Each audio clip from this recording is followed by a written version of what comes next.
Have you ever made a decision you were absolutely certain about, only to look back later and think, what in the world was I thinking? Well, you're definitely not alone. Welcome everyone to today's Explainer. I am so thrilled you're joining me because today we're taking a masterclass in how our own minds work. We've got a very specific goal here. We're going to diagnose the natural glitches in our brain's programming and, more importantly, learn exactly how to fix them.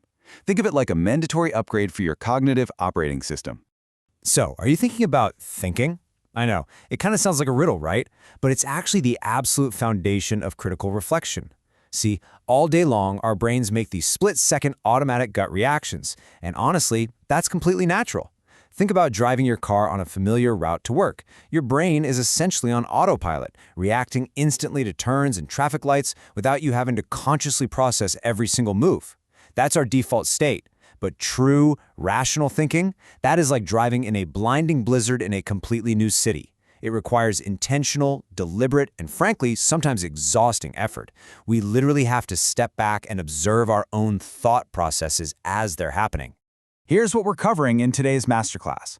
We'll start with the metacognition mindset, then look at confirmation and anchoring, dive into availability and tribalism, tackle sunk costs and gamblers, and finally, wrap up with how to think like a philosopher.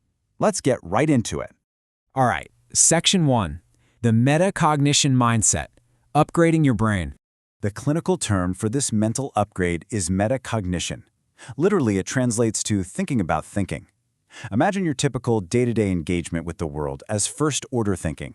It's fast, it's highly reactive, kind of like a user just passively clicking around an app on their smartphone. Metacognition, on the other hand, is a higher-order thinking skill. It is flipping the switch into developer mode for your brain. From this super self-aware vantage point, you aren't just interacting passively anymore. You're actually looking at the source code of your own thoughts. You can critically assess those initial reactions and actively resist the quick, immediate conclusions that, let's be honest, we all naturally desperately want to draw. Now, metacognition isn't just some abstract academic theory. It's actually built through really practical daily habits.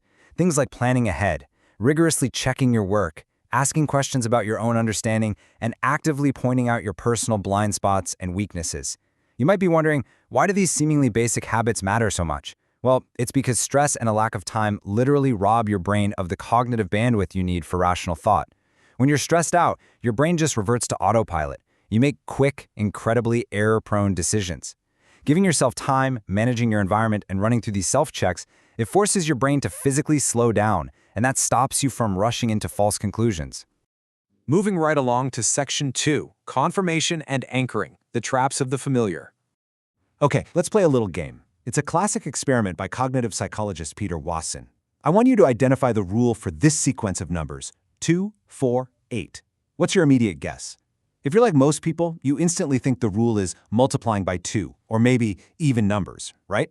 And to test that theory, people generate subsequent numbers that deliberately confirm their guess, so they'll say something like 16 or 32. What they rarely do is test numbers that would actually falsify their guess, like 9 or 15. And because we overwhelmingly only look for confirming evidence, we completely miss the fact that the actual hidden rule in this experiment was simply any ascending sequence of numbers. We naturally just want to prove ourselves right, not wrong.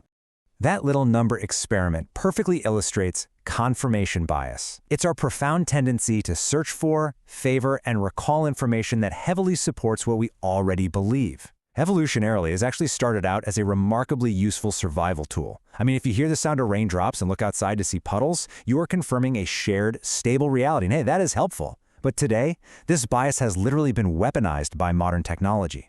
You don't just passively experience confirmation bias anymore. Social media algorithms actively map out your predispositions and then feed you a non-stop, highly curated diet of content that reinforces exactly what you already believe. It creates these massive echo chambers that turbocharge our biases, worsening political polarization and deeply reinforcing incorrect or even antisocial beliefs. And that brings us perfectly to anchoring bias, which is where our initial inputs warp our subsequent reality. There's this truly legendary experiment by psychologists Daniel Kahneman and Amos Tversky. Subjects were asked to estimate the number of African nations in the United Nations. But first, and this is the crazy part, right in front of them, a literal wheel of fortune was spun. For some subjects, it magically landed on 10. For others, it landed on 65. Then the subjects were asked for their final estimate. Get this, those who saw the completely random number 10 had a median guess of 25, But those who saw 65, they guessed 45. Even though the initial number was utterly meaningless and clearly just generated by a spinning wheel, their brains irrationally latched or anchored onto it, dragging their entire statistical logic down with it. And the wild thing is, this happens to us every single day, from negotiating a starting salary to seeing that crossed-out original price on a sale item at the store. Okay, Section 3, Availability and Tribalism, Drama and Belonging. Have you ever noticed how people massively overestimate the likelihood of extremely rare events? Well, meet the Availability Heuristic. Basically, we evaluate new information based on the most recent or just the most easily recalled examples in our minds. Because our news media is perpetually filled with vivid, dramatic stories of violent crime, terrorism, or plane crashes, those highly dramatic images are incredibly easy to retrieve from our memory, so we incorrectly assume the chances of them happening to us are incredibly high. It is exactly why people are utterly terrified of flying on commercial airlines, but will happily text while driving down the highway. They completely ignore the statistical reality that the car ride to the airport is far, far more dangerous than the flight itself. Drama sadly overrides data. Now, alongside the dramatic, we are also heavily influenced by our social circles, and that leads us to tribalism. Evolutionarily speaking, aligning with a group that shared our values kept us alive. It helped us share vital knowledge, distribute difficult work, defend against predators. It's fundamentally a pro-social behavior. However, the dark side in the modern era is that it makes it incredibly difficult to objectively evaluate information that contradicts our specific tribe's beliefs. It also makes us naturally view outsiders as hostile threats. This cognitive blind spot paves the way directly for the bandwagon fallacy. That is, the incredibly dangerous assumption that we ought to believe something simply because everyone else in our group believes it. But, as history has shown us time and time again, a whole crowd believing an error doesn't miraculously transform it into the truth. Let's look at Section 4, Sunk Costs and Gamblers, Trapped by the Past. It's amazing how frequently we let ourselves be trapped by unchangeable past events. Take the sunk cost fallacy. This happens when we attach immense, completely irrational value to something just because we've already poured unrecoverable time, energy, or money into it. Think of the amateur investor who refuses to sell a plummeting stock, emotionally throwing good money after bad simply because they already bought in. Or, someone staying in a deeply toxic relationship just because they've already been together for 5 years. Similarly, the gambler's fallacy traps our logic in past events, but this time through a statistical misunderstanding. If you flip a coin and get heads 5 times in a row, your brain screams at you that you are absolutely due for a tails. But listen, the coin doesn't possess a memory of the last 5 flips. Each event is completely statistically independent. Both of these fallacies keep us chained to the past precisely when we desperately need to be reasoning logically about the present. And these concepts, they actually scale up to massive life-or-death ethical decisions. Consider the philosophy of just war theory. A military conflict might be justified initially if the harm inflicted upon an adversary is directly proportional to the defense gained. But, as years pass, resources drain, and casualties mount, how do global leaders evaluate whether to continue the conflict? Do they count the total harm already done, the immense sunk costs of human lives already lost, to justify fighting on? Or do they strictly estimate the prospective harm going forward?